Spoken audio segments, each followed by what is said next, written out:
photographe depuis... là, il fait exprès d'accélérer parce que c'est moi qui parle. Je suis photographe, c'est ça, maintenant tu peux te faire plaisir.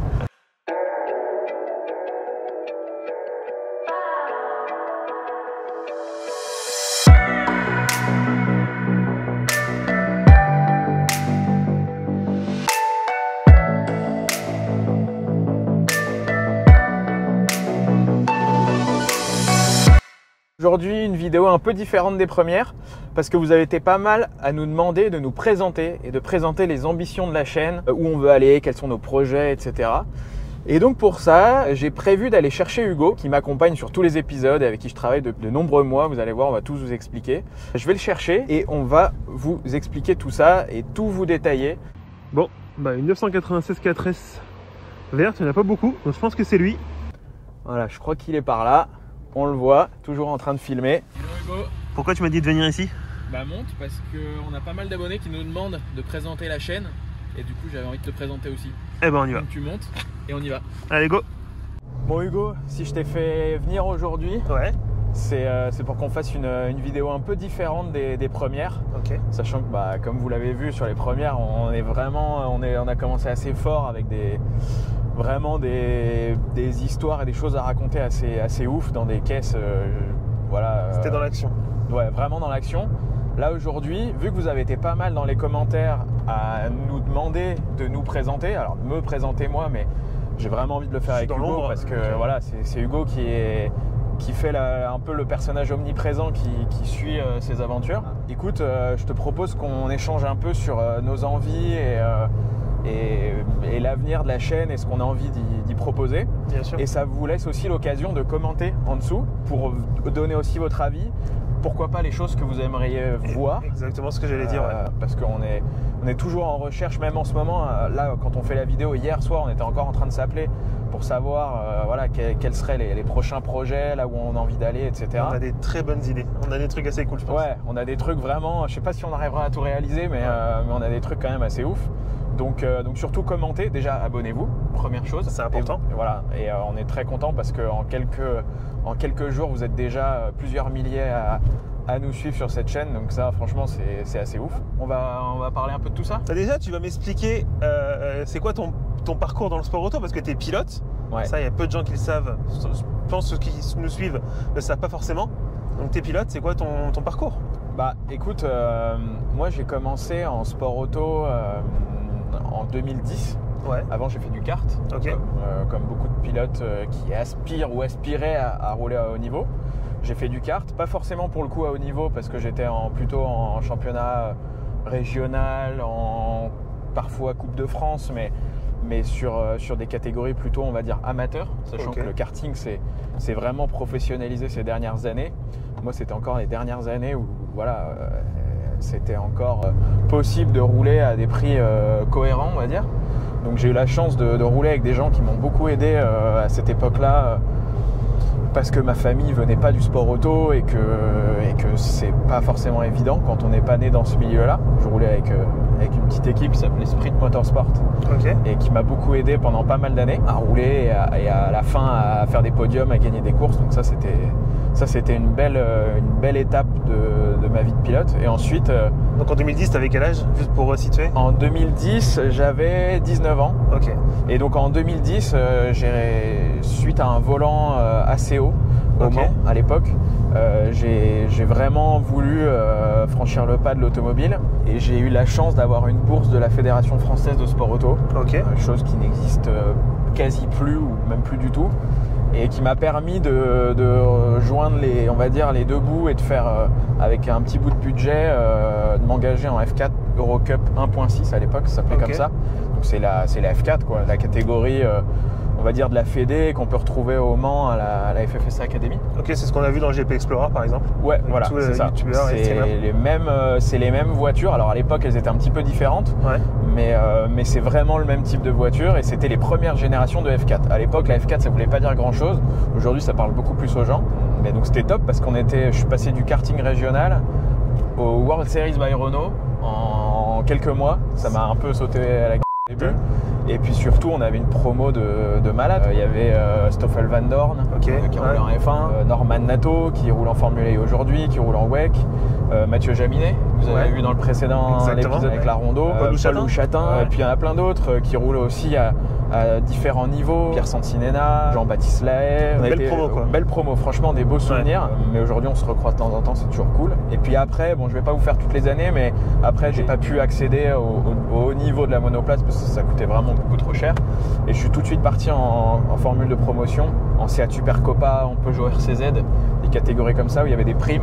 Où si on arrivait à faire des résultats, on pouvait un peu financer ces fins de saison qui étaient un peu dures à boucler en général. Donc moi j'ai misé là-dessus jusqu'au jour où j'ai eu un test en GT3. C'était un peu le Graal pour moi, c'était vraiment l'objectif. Et c'était avec une 458 GT3 Ferrari.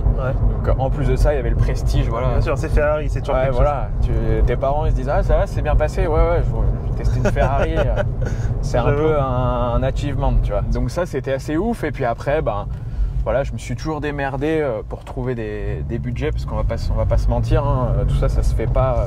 Le sport auto c'est l'argent avant tout, ça coûte de l'argent en tout cas. Ouais, ça coûte beaucoup d'argent de plus en plus. C'est un peu ce dont on parle dans chacun des sujets qu'on fait, dans les vidéos à venir, on parlera toujours un peu de ça, de ce que ça coûte et de donner le vrai prix des choses parce que en ce moment c'est en train de vraiment, les prix sont en train d'exploser et ça me fait un peu de la peine de voir ça parce que ça empêche pas mal de pilotes de continuer à rouler. Bien sûr, c'est pas forcément le talent qui prime. Aujourd'hui, de moins en moins, malheureusement, et c'est assez dur de voir ça parce que ça doit rester un sport, quoi. Bien sûr. Avant d'être un business. Mais bon, le sport auto a toujours été comme ça, malgré tout. Dans l'histoire, bien sûr. Ça a toujours été comme ça. Et donc, j'ai réussi à boucler le budget pour rouler en GT. Donc, on a fait une première saison en GT3 avec Romain Monti. Le fameux Romain Monti, salut Romain, et Pierre Santinena, qui est ingénieur, qui roule toujours et qui est aujourd'hui ingénieur chez Alpine. C'est lui qui confectionne tout l'aéro et le travail, on va dire, de mise au point des Alpines de route. Ça a été une belle première année chez Saint-Eloc avec le Audi R8. Et ensuite, après, dès que c'est passé au GT4, j'ai roulé en GT4. On a fait une belle saison. J'ai 2-3 souvenirs à Pau. Ma première fois au Grand Prix de Pau, c'est un peu étant du Pays Basque, c'est un peu le point régional. On a fait un podium avec Sébastien Dumès, c'était cool. Et puis après, en 2019, c'était une belle saison aussi. Je roulais dans la catégorie amateur parce qu'on avait moins de moyens que d'autres et on a fini vice-champion avec pas mal de victoires de catégorie, donc c'était une belle saison. Et puis voilà, cool. En résumé pour ceux qui veulent savoir. Belle carrière en tout cas jusqu'à maintenant. J'espère qu'elle n'a pas terminé. Si jamais elle a vraiment commencé, qu'elle ne soit pas terminée, on va essayer de la continuer ensemble. Exactement. Il y a un truc dont on doit parler. C'est les gens veulent savoir pourquoi on fait cette chaîne, quel est notre objectif. Et qu'est-ce qu'on va faire sur cette chaîne, quoi. Parce qu'on s'envoie beaucoup de commentaires en screen. Et c'est vrai qu'il y en a eu pas mal d'entre vous, comme on l'a dit tout à l'heure, qui nous demandent. Alors déjà, il faut savoir que on s'est pas rencontrés hier. À la fin de ma saison 2019 de compétition en GT, le Covid est arrivé, 2020. Donc clairement, tout a été chamboulé. Et il se trouve qu'à ce moment-là, il y a un magazine automobile que vous connaissez peut-être qui s'appelle Auto Hebdo, qui m'a proposé de faire des essais de voitures de course, chose auquel j'étais pas du tout préparé parce que je suis ni journaliste et encore moins youtubeur de base. Et c'est vrai que ça m'a tout de suite branché et je me suis dit ok, là-dedans si je le fais c'est pour faire des belles images. Et je me suis dit il faut que je me trouve un partenaire pour créer ça. Et c'est vrai qu'à l'époque j'avais pensé à toi parce que toi tu faisais pas mal d'images pour notamment BMW. Je travaille pour les marques automobiles en tant que photographe.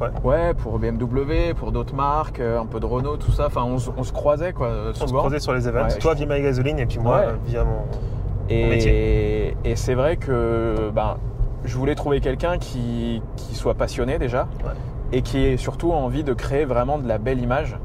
Et ça, c'est pas forcément évident. Et c'est vrai que de base, vu que c'était des articles écrits, il fallait des photos. Donc je me suis dit, déjà, il faut que je trouve un photographe.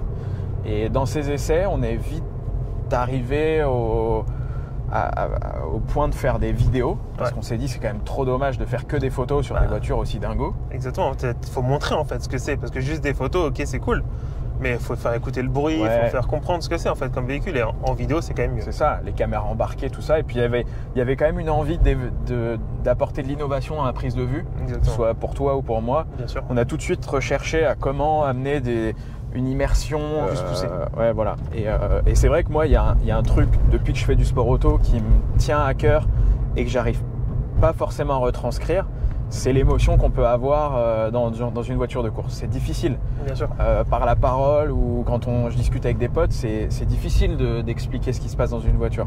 Par la vidéo, on peut un peu plus le faire, et par certaines prises de vue et certaines façons de tourner, on peut encore plus donner cette émotion. Et ça, c'était vraiment, pour ma part en tout cas, c'était vraiment une envie d'évoluer ce point-là et de proposer des vidéos un peu ouf, quoi. Pour diverses raisons, cette aventure Auto Hebdo s'est arrêtée. Et on s'était dit que c'était dommage de ne pas continuer, quoi. Ouais, c'est ça. Parce qu'on avait créé un truc de ouf. Nous, on était à fond. En plus, faut savoir que sur ces essais-là, surtout quand c'est des voitures de course, et surtout en plus quand c'est des courses, on n'a pas beaucoup de temps en fait pour se coordonner. Non. On n'a pas beaucoup de temps pour forcément parler. Alors on écrit avant les sujets évidemment, mais ça se passe jamais comme prévu. Ça c'est sûr. Jamais. Toujours. Jamais. Si bien que on se demande pourquoi on écrit des choses. Il y a beaucoup d'imprévus, beaucoup de choses qui devaient pas être top, qui finalement sont top et vice versa. Et puis surtout quand tu touches à ce milieu-là, ouais. Tu peux pas revenir en arrière et tu as envie de continuer. Ouais, c'est ça. Tu es obligé de choper des moments. Et moi qui suis un anxieux, tu le sais, de dingue, il fallait qu'on crée une équipe où on n'ait pas forcément besoin de beaucoup se parler pour comprendre le plan qu'on veut faire, quel truc choper. Moi, c'est vrai qu'il y a des moments, je suis dans la voiture, je suis attaché comme un saucisson. Tu peux pas aller voir les GoPro, les mettre en place, etc. C'est compliqué. Et puis je peux pas te dire, putain Hugo, chope ça. Et toi, tu arrives vachement à choper ces moments-là. Et c'est en ça ouais, c'est ça. Et c'est en ça qu'on se complète et qu'on arrive. Souvent, quand je descends de la caisse, tu me dis, putain, Val, j'ai réussi à choper ça. Et moi, je te dis, putain, dans la caisse, j'étais en train de réfléchir si tu avais pu choper ce truc-là, tu vois.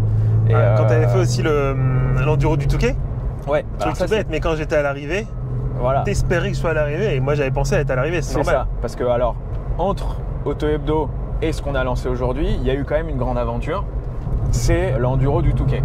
Parce que je ne sais pas pourquoi, je me suis lancé l'année dernière le défi de faire l'enduro du Touquet. Ouais. Sachant que je ne suis pas du tout pilote moto. Non. Et que je n'étais pas monté sur une motocross depuis 10 ans, sachant que la dernière fois, ça devait être chez des potes dans un jardin. Ouais. Et je sais pas pourquoi, je me suis lancé ce défi complètement ouf. Et je me suis dit un peu de la même manière, vas-y, il faut que je trouve quelqu'un qui va pouvoir me suivre là-dedans, qui soit chaud pour faire des images, alors que ça va être complètement débile, quoi. Ouais, c'était débile, mais c'était bien. C'était débile, mais le résultat était ouf. Et c'est suite à ça où on s'est dit, faut vraiment qu'on arrive à faire quelque chose. Faut savoir que ça prend beaucoup de temps, parce que c'est pas juste, on va tourner, c'est cool.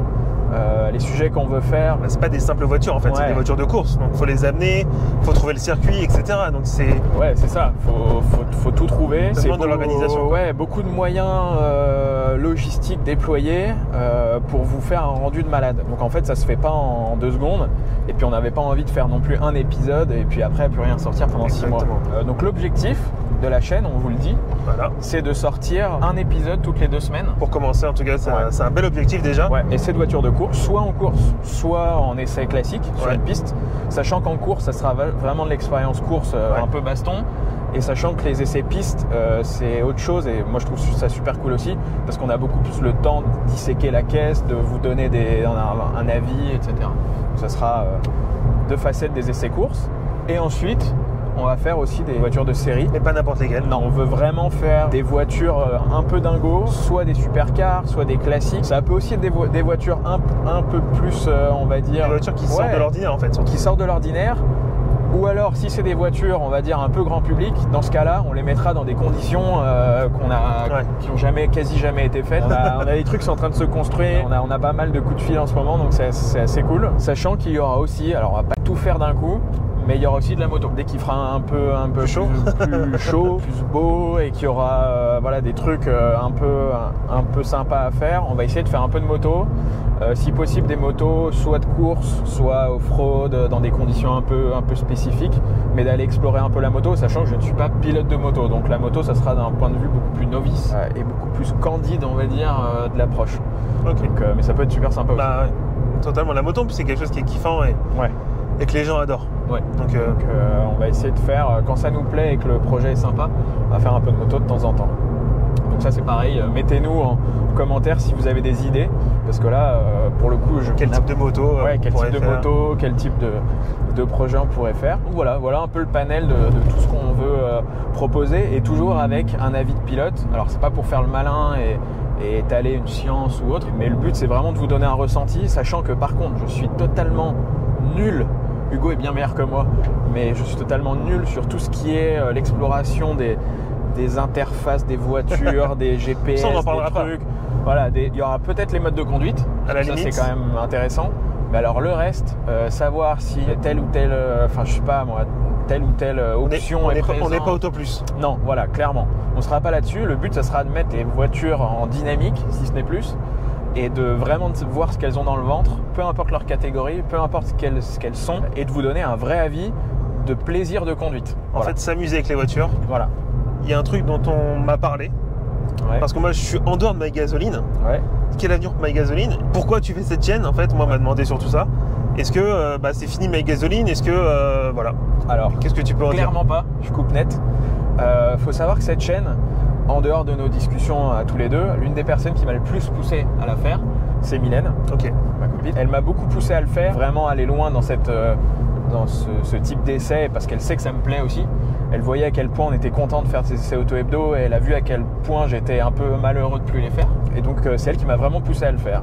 Et My Gasoline, ça existe toujours et ça existera toujours, et on prend énormément de plaisir à poster sur My Gasoline pour ceux qui nous suivent depuis My Gasoline. D'ailleurs, si ce n'est pas le cas, abonnez-vous. Abonnez-vous à My Gasoline tout de suite. C'est donc toujours une page que je partage avec Mylène, où on donne nos avis, mais peut-être plus sur des choses, on va dire dans le jargon influenceur, youtubeur, lifestyle. Mais en gros de choses de la vie de tous les jours d'un passionné d'automobile et de moto aussi. Ça va vraiment être quelque chose beaucoup plus grand public, beaucoup moins geek dans l'approche, beaucoup plus typé voyage, road trip. Donc on garde ça. Mylène est toujours journaliste. D'ailleurs cette année, vous pourrez sûrement la retrouver sur la Formule I, sur l'équipe TV. L'équipe TV, peut-être les 24 heures du Mans. Vous la retrouvez aussi sur Motor Live. Elle commence à présenter des émissions de moto. Donc vous pouvez regarder aussi sur Motor Live, on vous met le lien. Voilà, donc tout ça ne s'arrête pas. Notre chaîne, ma chaîne, mais je considère que c'est un peu notre équipe, c'est vraiment quelque chose de nouveau et qui vient s'ajouter au reste et qui au final rend les choses plus simples, parce que ma chaîne, c'est la partie automobile, de compétition et automobile puissante, sportive, supercar, voilà, tout ce qui touche à la performance. My Gasoline, grand public, aventure, et voilà. Et je trouve ça beaucoup plus simple comme ça. Et au moins on sait où chercher l'info, et c'est très bien comme ça. C'est très cool parce qu'au final tu compartitionnes bien les choses. C'est beaucoup plus clair pour les gens et ça fait plus de contenu pour eux en même temps, donc c'est cool. Ouais, non mais c'est clair, maintenant on peut répondre à plusieurs types de contenus différents, donc voilà. Ça c'est top. Et d'ailleurs on se trouve dans la My Gasoline mobile. Exactement, c'est ce que j'allais te dire. On est dans la 996 4S. Ouais, c'est ça. Magnifique, verte. Que je suis encore en train de découvrir en ce moment même. Et pour ne rien vous cacher, ce matin il a neigé. Et heureusement qu'on a une 4S, parce que ça glisse un peu. Ça glisse un peu. Donc même s'il n'y a plus trop de neige sur le bord de la route, ça glisse un peu. Non, mais c'est une super auto. Déjà, bon, c'était un peu un rêve pour Mylène et moi d'acheter une 911, parce que c'est un peu notre voiture, je vais pas dire fétiche, parce que c'est un peu ridicule de dire ça, mais c'est un peu notre véhicule emblème dans lequel on se reconnaît. Comme beaucoup d'ailleurs. C'est pas pour rien que c'est une voiture mythique la 911. Voilà, on fait pas dans l'original non plus, on en a conscience, même si on aime bien les voitures originales et tous les types d'auto. Mais c'est vrai que celle-là, déjà il y avait un aspect prix qui comptait, c'est que c'est encore une des dernières 911 abordables. C'est un peu la mal-aimée. C'est un peu la mal-aimée, mais nous c'est pour ça qu'on l'aime. Exactement. On fait un peu du social. T'as bien raison. On fait un peu du social dans les 911 parce que c'est une super auto. C'est une auto qui est à mi-chemin entre les classiques et les modernes. Il y a plein d'éléments qu'on trouve des anciennes 911. Totalement. Jusqu'à la 993 du coup. Et aussi plein d'éléments qu'on trouve dans les nouvelles jusqu'à donc la 992. Et c'est ce que j'aime beaucoup. Alors elle est un peu, voilà, elle a un design un peu particulier et unique dans la lignée des 911. J'adore l'arrière. L'arrière est incroyable. Avec la ligne 4S. Sublime. Et en fait c'est ce côté vert qui nous a fait complètement craquer. Et c'est une super auto. Elle a une super gueule, je trouve. Elle vieillit pas tant que ça. Elle revient même au goût du jour. À chaque fois qu'on publie un truc sur la 4S, tout le monde nous demande est-ce que c'est une bonne idée, je vais en acheter une. Donc ça revient, clairement. Ça c'est sûr. Et puis comme c'est la dernière abordable, les gens ils se tournent vers elle, donc forcément s'intéressent à ça. Et c'est vrai que voilà, la 4S et la turbo, elles ont des lignes, moi je trouve ça c'est vraiment génial. En plus, nous, notre génération, c'est la voiture qu'on a connue. Quand on était jeune, quand on a commencé vraiment à s'intéresser à la bagnole. Voilà. C'est la voiture, vous voyez passer dans la rue, qui était neuve, qui était un peu la voiture de ouf de l'époque. Clairement, c'était un peu un rêve d'avoir ça. La couleur nous a fait craquer complet. Tu m'étonnes. Les options aussi à l'intérieur, le téléphone. Là, le téléphone. Allô ? Téléphone au volant. Allô, Porsche. Je suis pas en panne, la voiture marche bien. Il y avait ce petit côté voiture d'avocat que je trouvais cool. Et puis voilà. Et surtout, c'est une 911 qui permet de rouler de manière un peu sportive et en même temps qui permet de faire des bornes. C'est une voiture fiable, c'est une Porsche. C'est fiable. Donc ça coûte pas très cher en entretien, en assurance, c'est très correct. Petit coucou à AMV Légende. Pour la petite histoire, j'avais regardé pour acheter des breaks E46 un peu sympas, mais voilà, qui valaient rien. C'était le même prix d'assurance. Ah ouais. Pourtant, c'est une Porsche. Pourtant, c'est une 911. Voilà, donc super compromis. Et c'est une voiture qu'on aime beaucoup et qu'on continue à découvrir aujourd'hui. Et vous avez bien raison.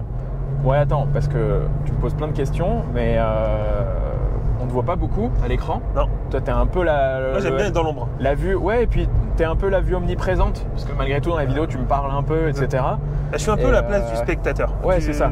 De vous, en fait. C'est ça. Je suis à votre place et j'essaye de rendre le plus possible accessible ces courses, ces voitures. En posant les questions que toi, en tant que spectateur, t'aimerais bien, exactement. Ouais, t'aimerais bien poser. C'est ça. Et donc, du coup, en 2 mots, explique-nous, pour les gens qui nous suivent, ton parcours, comment t'es arrivé là, etc. Bah déjà, moi, je suis photographe par passion. J'ai pas fait d'école. Ok. J'ai vraiment. Ça, je savais pas, tu vois. Tu savais pas ? Non. Je savais pas que t'avais aucune formation de photo. J'ai pas fait de formation en photo en termes scolaires, on va dire. Ouais. Je suis photographe depuis. Là, il fait exprès d'accélérer parce que c'est moi qui parle. Je suis photographe. C'est ça, maintenant tu peux te faire plaisir. Ça va faire 6-7 ans que je suis photographe professionnel. Je vis grâce à ça. Je fais des photos pour les marques automobiles. J'ai travaillé pour BMW, Mini, Hyundai, Ford, donc pas mal de constructeurs. Donc déjà, je te coupe, mais il y a un truc. Tout à l'heure, on parlait du parcours de sport auto où il faut pas lâcher parce que c'est super dur. Mais ce qui est cool, c'est que je sais que la photo, c'est super dur aussi. Ouais. Mais ça prouve que même sans école, si on est passionné et qu'on se donne, mais totalement. C'est pas un métier avec un diplôme. C'est pas un métier de diplôme. C'est un métier de talent. On peut, si on a la vista, le momentum de la belle photo, on peut y arriver en se bougeant. Il faut juste de la passion et de la rigueur et surtout du courage. Parce que c'est dur. On n'est pas tout seul sur le milieu. Il y en a plein de personnes. Il y a des personnes qui travaillent gratuitement. Ouais. Forcément, quand on veut en vivre, c'est compliqué. Il faut juste être passionné, ne rien lâcher. Au bout d'un moment, ça paiera toujours. De toute façon, dès l'instant que vous travaillez, ce que je dis toujours, dès l'instant que tu travailles, tu auras toujours de la récompense et ça marchera. Oser aller se présenter aussi, aller. Faut savoir se vendre. Faut savoir se vendre aussi. Faut savoir aller voir les gens. Essayer de. Pas trop être lourdingue non plus. Bah non, faut jamais. Enfin, c'est pas. C'est un bon équilibre. Le truc, c'est qu'il y a tellement de monde sur le marché que ça peut être vite désavantageux pour vous d'être trop lourdingue et d'aller trop insister. Et très clairement, dès l'instant que vous êtes passionné et que vous travaillez, ça va se voir, ça va être reconnu et il y aura forcément quelque chose derrière. Il faut trouver sa patte aussi, sa personnalité. Faut son style, exactement. Ouais. Moi, c'est marrant parce qu'il y a beaucoup de photographes qui, en voyant une photo, sont capables de me dire ça, c'est un tel qui l'a pris. Mais totalement. Mais ça, moi, je reconnais. Franchement, je reconnais les gens grâce à leurs photos. Ouais. Parce que j'ai l'œil et parce que je connais c'est que des potes pratiquement, donc forcément, c'est aussi facile. Toi, c'est quoi ce qui te ferait le plus kiffer en termes d'essai ? Qu'est-ce que t'aimerais T'es sûr que tu veux que je le dise là ? Vas-y. Moi, honnêtement, ce qui me ferait kiffer. Vas-y. Là, on peut rêver. Hein. On peut rêver, il faut rêver. Là, c'est une liste de Noël. De toute façon, il faut rêver. Là, il faut même rêver, les commentaires, c'est une liste de Noël. Vous mettez tout ce que vous aimeriez voir. Ouais. Et je suis sûr qu'il y en a qu'on va réaliser. Ouais, donc, je pense. Bah moi, l'ultime, j'ai toujours rêvé faire une vidéo, suivre le parcours d'un gars qui fait les 24 heures du Mans. Voilà, okay. Moi, c'est mon truc. En fait, je suis fan de cette course depuis que j'ai 10 ans. Je regarde tout le temps. Tous les ans, je regarde. Je suis scotché à ce truc-là. Je peux rester 24 heures devant la télé et regarder la course si je suis pas sur place. Si je suis sur place, je dors pas. Pour moi, c'est la course la plus mythique. Et donc, je rêverais que tu fasses les 24 heures du Mans et que je te suive pendant que tu fais les 24 heures du Mans. Ouais, écoute, ça serait le truc ultime. Ça va parce que, alors, faut savoir qu'on s'est pas concerté pour cette question avant, que la question était spontanée. Mais c'est vrai que moi, j'étais en train de réfléchir, des F1, des trucs comme ça. Bon, alors déjà, faut savoir qu'on l'a déjà fait là. Ouais. Mais c'est vrai que si on me demande vraiment, et j'aurais pas osé le dire à la caméra parce que c'est un rêve vraiment ultime, mais clairement, faire les 24 heures du Mans en tant que pilote, c'est un vrai rêve. Et un vrai objectif aussi. C'est un objectif au-delà du rêve. Et de le raconter sur la chaîne, là pour le coup, ce serait vraiment un accomplissement parce que ça serait ça serait mêler les deux passions en fait. Totalement. De faire de l'image et en même temps ça serait incroyable. de faire la course. Ça serait incroyable. Ça c'est vrai que ouais, si on doit le mettre, j'espère que un jour on pourra sortir ces images et se dire putain, t'as vu? On l'a fait. Bon, après il y aura les 24 heures de Daytona et tout comme ça, ou 24 heures de Nürburgring, mais la course la plus mythique, c'est vraiment les 24 heures du Mans. Des courses de 24 heures. L'endurance, de toute façon, l'endurance, c'est quelque sachant chose que souvent on se dit bon, c'est des pilotes, ils savent faire et tout, mais on se rend pas compte de la difficulté de ces courses-là, parce que ça dure très longtemps, il peut se passer plein de choses. La nuit, c'est souvent très ingrat parce qu'il peut se passer, voilà, il y a des accidents, il y a des choses qu'on peut ne pas voir sur la piste, etc. C'est très dur. Je parlais justement avec Mathieu Géminet des longs relais sur les protos, etc. Enfin, je veux dire, ils ont les mains complètement abîmées, des cloques, des trucs. Enfin, apparemment, ça peut vraiment être très dur, surtout quand il y a des grosses bastons. Et c'est ce qui rend la victoire de ces courses incroyable, quoi. On a l'impression. De l'extérieur, tu as l'impression que c'est que des voitures qui tournent en rond. Mais derrière, il y a des humains qui se donnent à fond. Et ça, j'adorerais le montrer, quoi. Et il faut savoir que la course auto, ça je le répète souvent, à la différence de plein d'autres sports, au tennis, au football, tu perds un point, tu prends un but. Bon, tu peux te calmer. Machin, il y a une mi-temps, il y a quelque chose, tu peux te reconcentrer, tu peux te relancer, toujours. La course auto, quand la voiture elle est pétée, c'est fini. Ouais. C'est fini, il n'y a pas de récupération, il n'y a pas de... C'est fini. Et donc en fait, ça rend ces épreuves-là, qui sont en plus pas sur 1 heure ou 1 heure et demie, mais sur 24 heures, tellement dures. Parce qu'en fait, même quand on fait tout parfaitement, la mécanique, le pilote, les conditions météo, tout peut venir flinguer la course. Et tout se joue à des détails, et c'est ce qui fait qu'il y a des équipes qui arrivent, qui au bout d'un an gagnent des courses comme les 24 heures de Spa. Je pense à GPX par exemple, qui a gagné les 24 heures de Spa en 2019. C'était leur première vraie participation dans leur format actuel aux 24 heures de Spa. Ils ont tout mis bout à bout, mais ils ont eu aussi la réussite qui va avec. Petit coup de chance, voilà. La chance dans sport auto. Et à côté de ça, il y a des teams qui sont là depuis 10 ans, qui sont du même niveau, avec les mêmes niveaux de pilotes, etc. et qui, pour des détails, n'y arrivent pas. Et ça, c'est ce que je trouve absolument incroyable dans la course auto et surtout les courses d'endurance.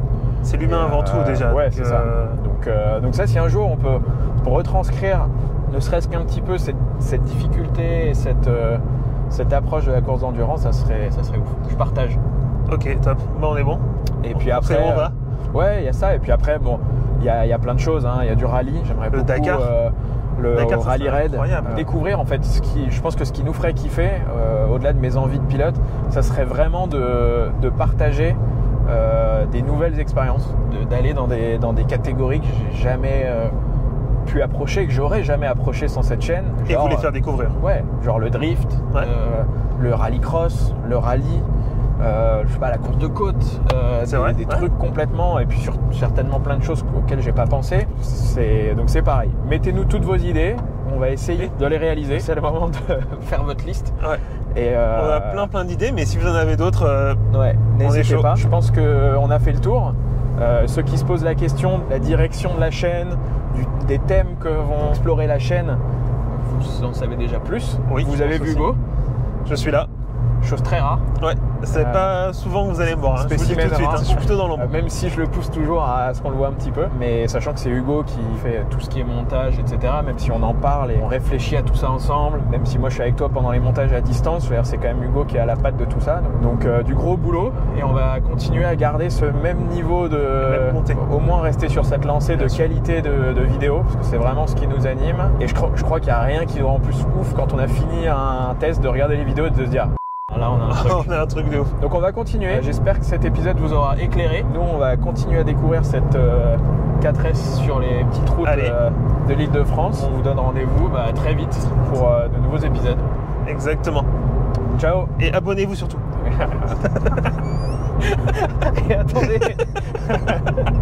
Et attendez, parce qu'on a oublié. Faut vous abonner.